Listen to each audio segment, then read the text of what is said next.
자, 오늘 십계명 5번째 부모 공경에 대한 계명입니다. 사실 부모 공경은 교회가 아니어도 이미 어려서부터 귀가 따갑게 듣던 말이지요. 특히 우리나라는 효를 중시하는 민족입니다. 그래서 예부터 아주 부모 공경을 굉장히 강조했지요. 조선조 때는 심지어 죽어서도 부모를 공경해야 됐기 때문에 무슨 상을 지냈습니까?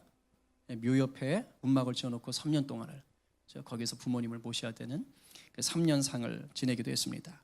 3년상이 좋다 나쁘다를 떠나서 그만큼 우리 민족은 이 부모를 공경하는 것, 이 효에 대해서 굉장한 프라이드를 가지고 있었다라는 것입니다. 그런데 어쩐 일인지 오늘날 저와 여러분이 보는 눈이 똑같겠죠.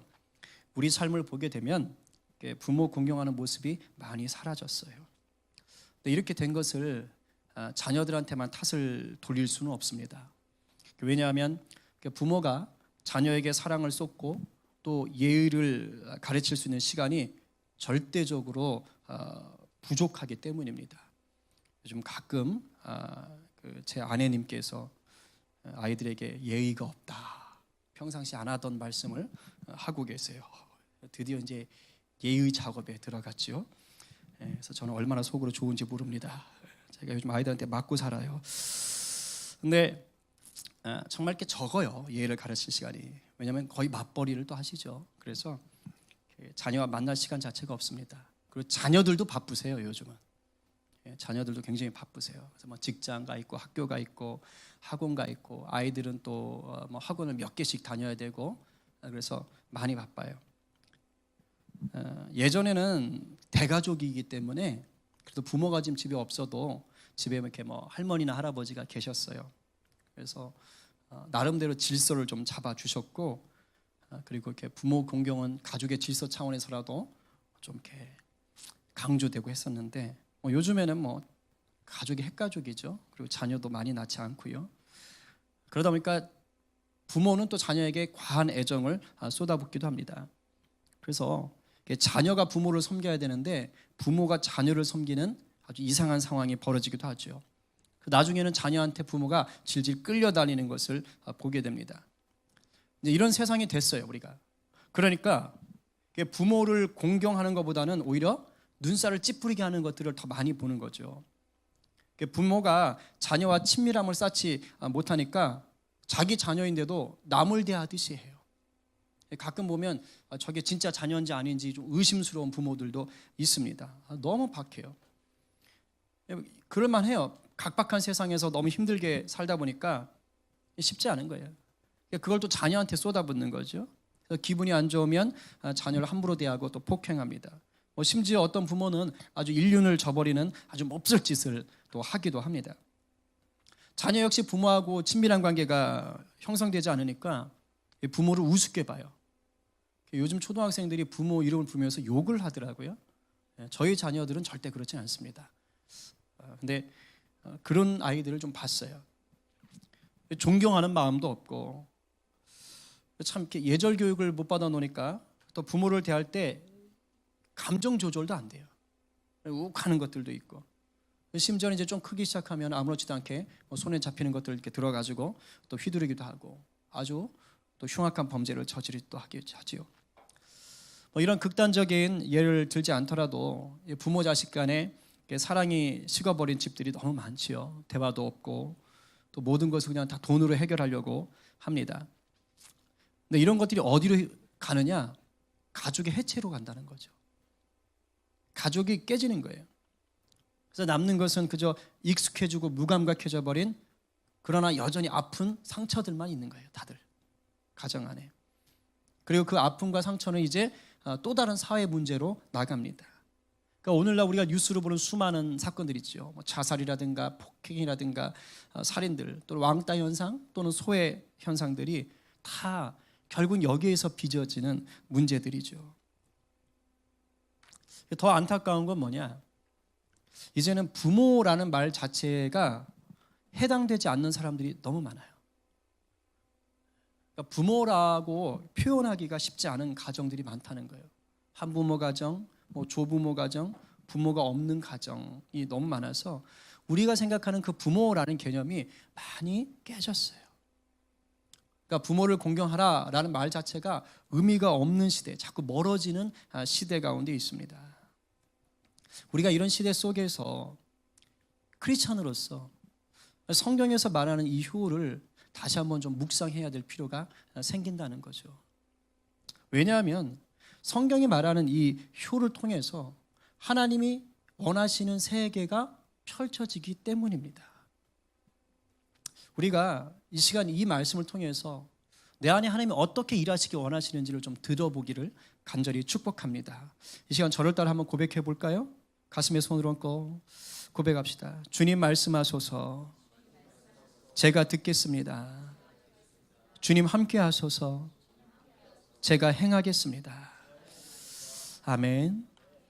우리 성경은 구약과 신약 할 것 없이 부모를 공경하라고 얘기합니다. 근데 구약에 나타나는 부모 공경에 대한 명령은요, 좀 무섭습니다. 부모를 함부로 대하면 죽이라고까지 합니다. 출애굽기 21장 17절에 이렇게 써 있어요. 자기의 아버지나 어머니를 저주하는 자는, 그 다음 뭐라고 돼 있죠? 그냥 마음 내키면 죽여라가 아니고 반드시 죽일지니라. 집에 혹시 죽었어야 될 자녀들이 있나요? 아니면 지금 살아있는 것이 용한가요? 이미 몇 번 죽음을 당했어도 시원치 않을. 구약은 이랬습니다. 반드시. 그러니까 아버지 어머니를 저주하면 큰일 나는 거죠. 이뿐 아니라 노아 사건 아시죠? 홍수 이후에 이제 노아가 그 포도주를 많이 먹고 술 취하죠. 이렇게 벗은 채로 잠이 들었지 않았습니까? 그것을 보고 세 아들 중에 둘째인 함이 들어갔다가 그냥 나왔어요. 거기서 에이 아빠 저기 우리 아버지 아우 저 창피해. 술 먹고 아우 저 후딱 벗고 자야 아우 창피해야 하고 첫째하고 셋째한테 약간 좀 이렇게 아버지를 조롱하듯이 얘기를 했습니다. 나중에 이 사실을 노아가 알고 이 둘째를 저주해요. 자기 아들을. 그래서 너는 평생 첫째와 셋째의 종노릇이나 하라. 이런 식으로 저주해서 그 가문 자체가 아주 종노릇하는 가문이 되지 않습니까? 이렇게 구약의 법은 무서워요. 신약에 와서도 부모를 공경하지 않는 것은 죄가 됩니다. 우리 오늘 자녀들이 굉장히 불편할 것 같은데 잘 들으세요. 사도 바울은 하나님의 진리를 따르지 않는 자들의 모습들을 쭉 얘기하는데 그 중에 누가 있느냐? 부모를 거역하는 자가 있어요. 로마서 1장 30절 32절에 이렇게 돼 있어요. 하나님께서 미워하시는 자요. 그럼 하나님께서 미워하시는 자가 누가 있느냐? 부모를 거역하는 자요. 여러 가지가 있는데 그 중에 부모를 거역하는 자요. 그들이 이 같은 일을 행하는 자는 어디에 해당한다고요? 사형에 해당한다. 하나님께서 정하심을 알고도 자기들만 행할 뿐 아니라 또한 그런 일을 행하는 자들을 옳다 하느니라. 그러니까 부모를 거역하는데 그걸 또 친구들 보고 시키는 거죠. 괜찮아? 그럴 수도 있지 뭐. 이런 식으로 가는 거죠. 그리고 사도 바울이 말세에 나타나는 현상에 대해서 얘기할 때 거기도 부모를 거역하는 모습을 언급합니다. 디모데후서 3장 1절 2절에 이렇게 되어 있어요. 우리 한번 같이 읽어볼까요? 자, 너는 시작. 이것을 알라. 말세에 고통하는 때가 이르러 사람들이 자기를 사랑하며 돈을 사랑하며 자랑하며 교만하며 비방하며 부모를 거역하며 감사하지 아니하며 거룩하지 아니하며. 말세에 고통하는 때가 오는데 그 고통을 만나게 하는 예들이 저렇게 많은데 그 중에 하나가 뭐예요? 부모를 거역하며. 그러니까 부모를 거역하는 게 이 말세의 현상이라는 거예요. 오늘날 수많은 가정들이 깨지고 부모 공경이 안 되는 것이 무슨 현상이라는 겁니까? 말세 현상이라는 거예요. 말세 현상. 근데 이렇게 암울한 이야기만 있지는 않아요. 부모를 공경하면 보상도 따라옵니다. 오늘 본문에 보니까 아까 뭐라고 돼 있어요? 오래 산다고 했죠. 신명기에 나오는 십계명에서는 내 생명이 길고 복을 누리리라 해서 이 복을 누린다라는 말이 더 추가되어 있습니다. 물론 신약에는 이 구절이 없어요.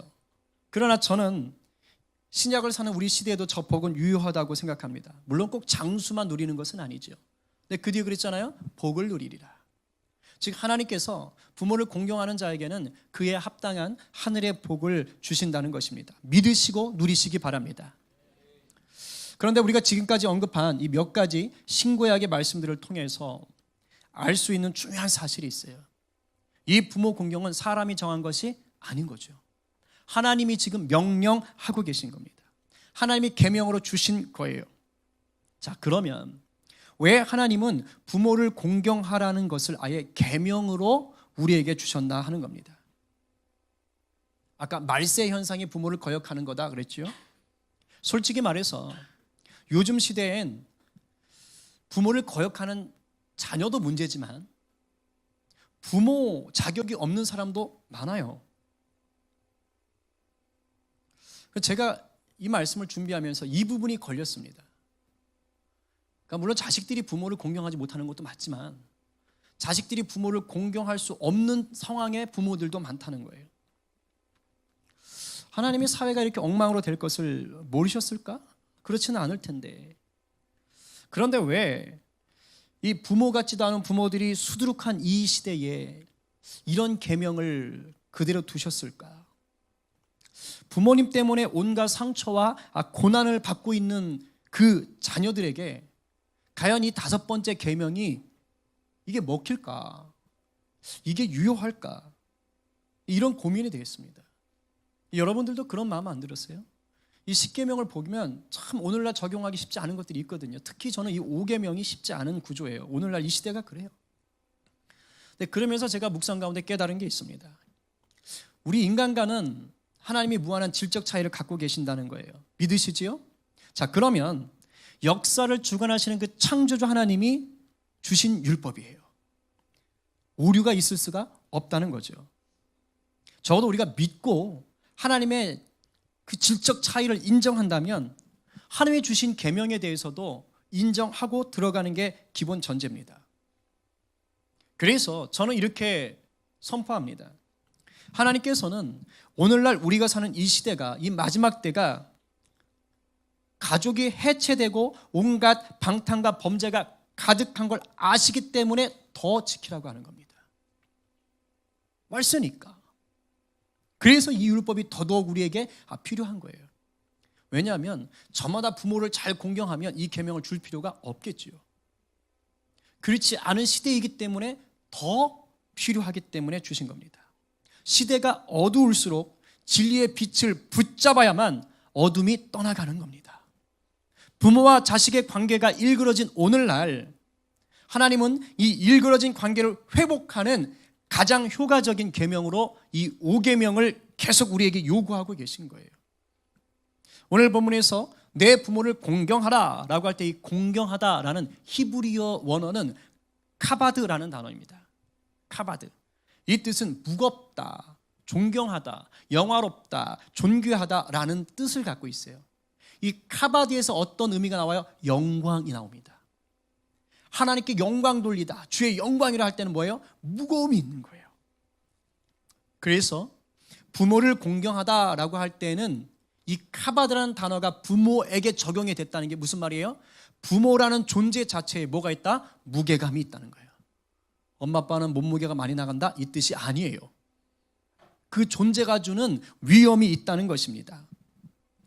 달리 말해서 부모로서 자녀에게 보여주는 사랑의 수준이 어떠하든지 상관없다는 얘기입니다. 부모라는 이유 하나만으로 존귀한 대접을 받을 가치가 생긴다는 거예요. 우리 한번 생각해 봅시다. 교통경찰이 지나가는 차를 세울 때 한번 생각해 보세요. 우리는 그 교통경찰이 경찰차 옆에 딱 서서 경찰복을 입고 하면 그냥 서지요. 그 도망가면 큰일 나는 거 알지요? 정상인 사람은 그렇게 경찰이 세우면 딱 섭니다. 그 차를 세우면서 그 경찰의 성품이 어떨까? 어느 학교를 나왔을까? IQ는 몇일까? 재산 정도는 어느 정도일까?를 따지십니까? 따지지 않습니다. 단지 교통경찰이라는 이유 그 하나만으로 그의 위험 앞에 우리는 순종하는 거지요. 왜? 교통경찰은 그런 힘이 있기 때문이에요. 똑같은 겁니다. 하나님께서 내 부모를 공경하라고 할 때는 단순히 부모이기 때문에 공경하라고 하는 거예요. 부모의 어떠한 것을 얘기하지 않습니다. 다른 것을 따지지 않았던 거예요. 그럼 왜 부모라는 존재에게 이런 가치를 하나님이 부여하셨겠는가 하는 거예요. 왜 부모라는 그 존재만으로 하나님은 이토록 위대한 가치를 좀 부여했을까? 왜 부모의 상태와 상관없이 그 존재만으로 가치 있게 하셔서 우리가 공경해야 한다고 율법을 정하셨나? 거기엔 두 가지 이유가 있어요. 우리가 부모를 공경해야 되는 이유 첫 번째는 뭐냐? 나를 이 땅에 존재하게 한 유일한 통로가 부모예요. 맞죠? 여러분들이 이 땅에 오시기 위해서는 다른 통로가 아니라 부모가 있어야 돼요. 우리는 로봇이나 인형이 아닙니다. 어떤 연구소나 공장에서 만들어내거나 찍어낸 게 아니에요. 조립이 아닙니다. 하나님의 특별한 계획에 의해서 이 땅에 보내진 최고의 창조물입니다. 믿으시지요? 네, 믿으셔야 돼요. 이럴 때 아멘 크게 하셔도 괜찮아요. 네, 특별하다니까. 하나님의 나라를 확장하기 위해서 이 땅에 보내진 하나님의 복덩이입니다. 믿으십니까? 아멘.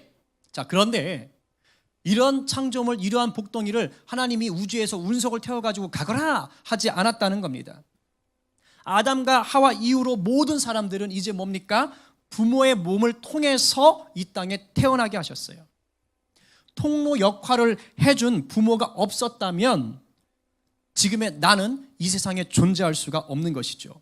자, 그런 점에서 내 부모는 뭐예요? 내가 복이니까 부모는 복의 통로가 되는 거예요. 바로 이런 이유 하나만으로 부모라는 존재는, 아버지는, 어머니는 존중받을 권리가 있는 겁니다. 영적으로 그래요.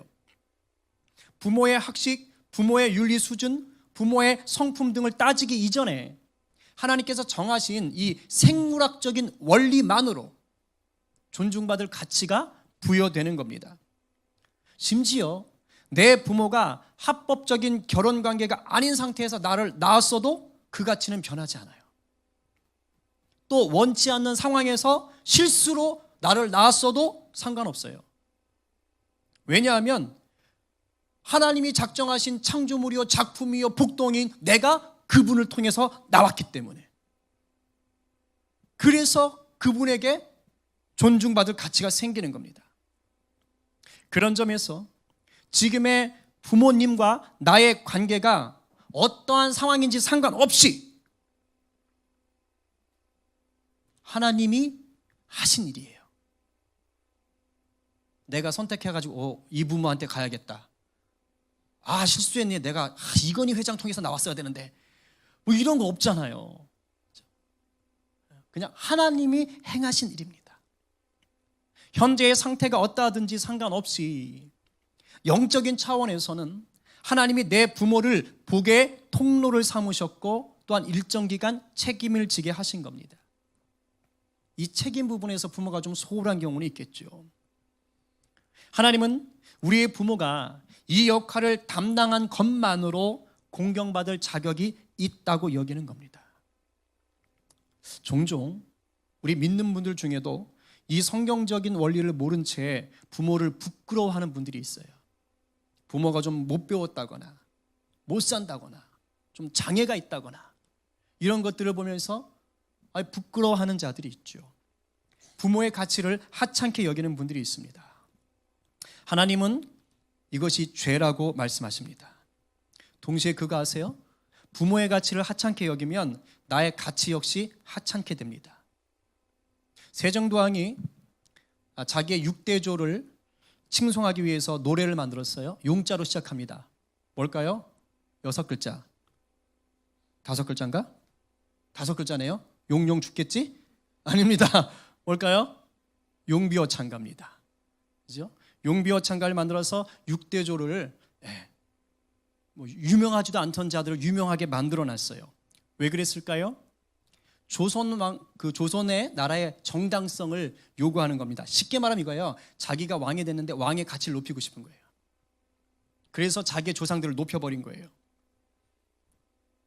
요즘도 가끔 갑자기 돈을 많이 벌면 부모님 무덤을 다시 멋지게 만드는 분들 있죠.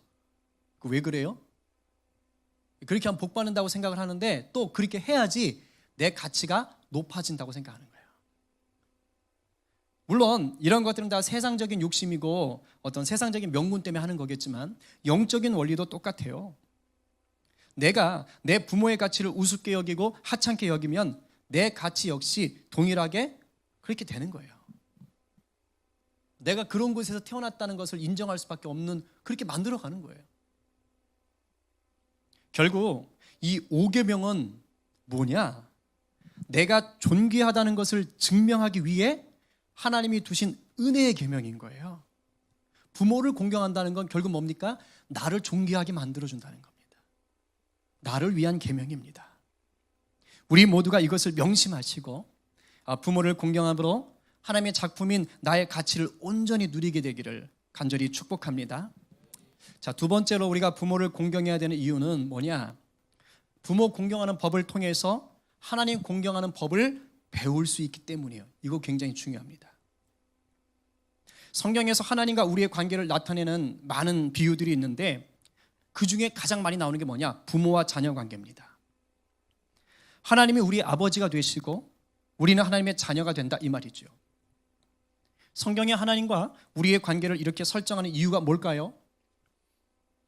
바로 이 세상에서 누리는 이 부모와 자녀 관계를 통해서 하나님과 우리 관계를 가장 잘 설명할 수 있기 때문인 거예요. 그런데 우리가 만약에 부모를 공경하지 않으면 이 부모님과 친밀한 관계를 누릴 수가 없게 되죠. 그러면 우리가 하나님을 아버지로 여기고 사랑하며 공경하고 친밀함을 누린다는 것도 잘 모르게 되는 거예요. 왜? 하나님은 이 땅의 관계를 통해서 하늘의 관계를 추측하게 하셨거든요. 이 땅의 관계가 틀어져 있으면 하나님과의 그 관계가 잘 와닿지를 않는 겁니다. 제임스 패커라는 유명한 신학자가 그의 책 10계명에서 이렇게 말을 했습니다. 부모를 업신여기는 자들은 그리스도인으로서 성숙하는 데 지장을 겪고 결국 하늘에 계신 아버지를 제대로 공경하기도 어렵다. 참 기분 나쁘지만 맞는 말인 거예요. 부모 사랑, 부모 공경은 곧 내가 하나님을 얼마나 사랑하고 공경할 수 있는지를 깨닫게 만드는 리트머스 시험지와 같은 겁니다. 부모를 공경하고 깊은 친밀함을 누리면 누릴수록 하나님의 깊은 사랑을 누리고 하나님을 공경하는 삶을 살기가 훨씬 쉽고 유리하다라는 말입니다. 그렇기 때문에 혹시 내가 열심히 신앙생활을 하는데도 불구하고 여전히 하나님과의 관계가 어색하다, 하나님과 친밀함을 누리기가 어렵다라는 분은 뭘 하셔야 돼요? 부모님과 내 관계가 어떤가를 점검하셔야 돼요. 점검해 보셔야 됩니다. 분명히 내가 열심히 믿는데 하나님과 친밀해지질 않아요. 나는 그런 부모님과 어떤 관계 속에 있는지를 보셔야 돼요. 이유가 어떠하든지 간에 내 육신의 부모와 친밀한 관계를 맺지 못한다면 그것이 하나님을 내 아버지로 모시고 사는데 방해가 됩니다. 오늘 밤에 우리 안에 혹시 육신의 부모와 걸림이 되는 것들이 있는 분들이 있다면 영적인 회복이 있기를 간절히 축복합니다. 특별히 부모님께 받은 그 상처로 인해서 분노와 서운함의 감정이 쓴뿌리와 올무가 되어 있는 분들이 있을 수 있어요.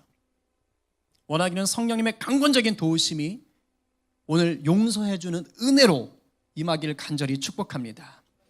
현재 육신의 부모가 살아 계시다면 이 용서의 은혜를 통해서 다시 공경하며 나아갈 수 있는 역사가 이루어지기를 또한 축복합니다. 근데 이걸 아는 것으로 끝나서는 안 되죠. 영적인 원리를 안다고 우리가 부모를 자연적으로 공경하게 되질 않거든요. 그래서 부모 공경은 반드시 뭐냐? 훈련이 필요해요. 모든 성경적 원리가 뭘 바탕으로 합니까? 훈련입니다. 반복해야 되는 거예요. 내가 도전해야 되는 거예요. 그래야 익숙해지고 깊어질 수가 있습니다. 운동선수들이 얼마나 반복을 많이 합니까? 끊임없이 반복해서 폼을 만들고 실력을 키워가듯이 우리가 부모를 공경하는 것도 그와 같이 시도를 해야 됩니다. 제가 막 이렇게 악수 잘하잖아요, 그죠? 악수 잘하고, 아이고 잘하셨어요. 우리 아이들하고도 야, 근데 제가 그걸 잘 못하던 사람이었어요. 네. 그리고 특히 부모님께는 그런 표현을 못했습니다. 뭐 청소년에 자랄 때 좀 상처도 있었고, 그래서 잘 못했어요. 특히 아버지에게는 더 못했어요. 근데 좀 철이 들면서 이러면 안 되지. 하나님의 사랑을 좀 경험하면서 깨닫게 하셨던 거죠. 근데 참 어려웠어요. 부모님한테 가까이 친밀하게 하는 게 너무 어려웠어요. 특히 아버지에게는 쉽지 않았어요. 근데 제가 애들을 낳고 키우다 보니까 이게 좀 많이 깨닫게 되더라고요. 우리 아이들이 또 이렇게 특히 둘째는 표현을 잘해요. 아주 표현을 잘해요. 저를 아주 못살게 구는데 애정 표현이 아주 좋아요. 근데 기분이 나쁘진 않아요. 제가 그걸 보면서 배웠어요. 이렇게 기분이 좋구나. 그래서 제가 요즘은 천안에 내려가면 양가 부모님을 만나면 안아드려요. 근데 저로서는 큰 용기입니다. 정말 힘든 결정이었어요. 근데 이제는 이렇게 꼭 안아드릴 수 있어요. 저희 아버지도 안아드립니다. 참 좋더라고요. 그러면서 아버지하고 있었던 얼마 되진 않았지만 몇 개 없어요. 거의 없는데 그래도 그 좋은 추억을 이렇게 기억해내고 좋은 분이었다. 그래서 안아드리려고 하고 제 나름대로 이렇게 훈련을 하는 겁니다. 훈련을. 예수 안에 있으면 마음을 항상 주세요. 하나님이 너 그렇게 살면 안 돼. 용서해드려. 네가 액션을 취해봐. 우리 그래서 설날 러브리 설날 성림한 것도 다 그런 차원인 거예요. 제가 아까 선물 다 보내드렸는데 그래서 실천하셔야 됩니다. 물론 부모님에 대한 기억이 너무 괴로워서 도무지 부모 공경을 훈련하고 싶지도 않은 분들도 있어요. 잘 들으세요. 나를 힘들게 한 부모일수록 그분들은 부부가 되는 연습을 해본 적도 없고 부모가 되는 연습을 해본 적도 없는 분들이에요. 자기도 자기 부모한테 배운 걸 나한테 써먹은 것 뿐입니다. 왜? 배우질 못했으니까. 그래서 내 부모가 부모답지 못했다? 단순히 부모를 탓할 게 아니에요. 어쩌면 그분들도 피해자고 자기 상처가 치료되지 못했기 때문에 빚어진 어쩔 수 없는 결과들일 수도 있어요. 하나님께서 부모를 공경하라고 율법으로 명령하실 때는 어떤 것도 있느냐? 너에게 부모 같지 못한 부모를 용서하고 품어라 라는 메시지도 들어있는 겁니다. 물론 쉽지 않겠지만 영원히 못할 수도 있겠지만 중요한 건 뭐냐? 도전하셔야 돼요. 왜냐하면 도전을 하셔야 부모님과 다른 삶을 살 수 있어요. 명심하세요. 끝까지 부모님과 화해하지 못할 수도 있어요. 내가 원하는 만큼 안 될 수도 있고 부모님이 마음을 안 열어줄 수도 있어요. 그러나 내가 도전하지 않으면 똑같아집니다.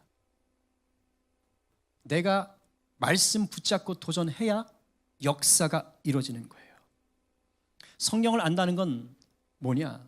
말씀대로 산다는 건 뭐냐? 다른 거 아닙니다. 과거의 불행을 답습하지 않겠다는 실천이에요. 말씀에 붙들려 사는 자는 역사를 바꾸는 사람입니다. 예수님이 오셔서 사망 권세를 이기고 부활하셨다는 게 뭡니까? 죄의 역사, 마귀의 역사를 바꾸셨다는 거예요. 믿으세요? 그렇다면 믿는 성도인 우리도 어떻게 해야 됩니까? 쓴뿌리와 올무를 벗어 던지고 새 역사를 만드셔야 되는 거예요. 못하는 게 아니라 안 하는 겁니다. 왜? 예수님이 이미 성취하셨거든요. 공경해야 할 부모님이 계시면 말씀을 따라서 도전하세요. 이젠 나에게 공경할 부모님이 안 계십니다. 그러면 교회 어른들, 이웃 어른들을 극진히 섬기십시오. 그럴 때 우리는 내가 힘들어하는 부모와 같지 않은 역사를 만들 수 있고 성경이 말하는 하늘의 복을 누릴 수가 있습니다.